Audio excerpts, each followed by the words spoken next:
kecil bernama Hoshikawa hiduplah seorang pemuda bernama Saburo. Ia bukan siswa paling pintar, bukan atlet terbaik, tapi punya satu bakat khusus. Bisa tidur di mana saja. Suatu malam ketika ia tertidur di teras rumah, langit tiba-tiba bersinar terang. Sebuah meteor jatuh di bukit dekat kota. Saburo terbangun dengan rambut berantakan. Kalau ini mimpi, tolong jangan yang ribet, gumamnya. Sayangnya itu bukan mimpi. Rasa penasaran mendorongnya untuk menyelidiki apa yang sebenarnya terjadi. Keesokan paginya rasa penasaran mengalahkan rasa malasnya dan Saburo mendaki bukit untuk menemukan petualangan yang tidak terduga. Di tengah perjalanan ia tiba di sebuah kawah kecil dan melihat batu bercahaya biru yang memukau. Kelihatannya mahal, katanya polos sambil menatap batu itu dengan mata berbinar penuh ketertarikan. Ia menyentuh batu itu dan tiba-tiba batu tersebut menempel di telapak tangannya, lalu menghilang seolah-olah ditelan misteri. Saburo membeku terperangah oleh kejadian yang tidak terduga itu, merasa seolah-olah seluruh dunia berhenti berputar. Hari itu hal-hal aneh mulai terjadi. Saat Saburo ingin membuka pintu-pintunya terbuka sendiri. Saat ia kesal karena tersandung batu-batu di sekitarnya melayang sedikit. Ia mencoba fokus mengangkat sendok. Yang terangkat malah meja makan. Ibunya menatapnya lama. Kalau kamu mau membantu bilang saja. Tidak perlu pakai sihir. Saburo mulai sadar meteor itu memberinya kekuatan. Dengan setiap kejadian aneh, rasa ingin tahunya semakin membara. Ia mulai bereksperimen dengan kemampuannya mencoba mengendalikan segala sesuatu di sekitarnya. Ternyata bukan hanya Saburo yang menyadari energi meteor, makhluk bayangan kecil mulai muncul di sekitar kota tertarik pada cahaya yang sesekali muncul dari tangannya.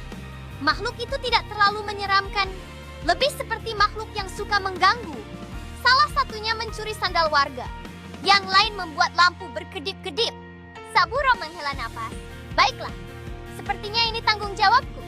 Dengan tekad yang baru, Saburo melangkah maju bersiap untuk menghadapi makhluk-makhluk bayangan itu. Di tengah taman kosong yang sunyi, Saburo berdiri dengan penuh konsentrasi mencoba melatih kekuatannya. Angkat batu kecil saja, pelan-pelan. Bisiknya berusaha menenangkan dirinya.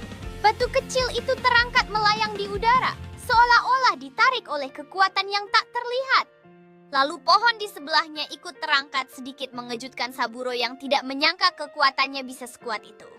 Tidak yang kecil saja, katanya panik menyadari bahwa kekuatannya mulai lepas kendali.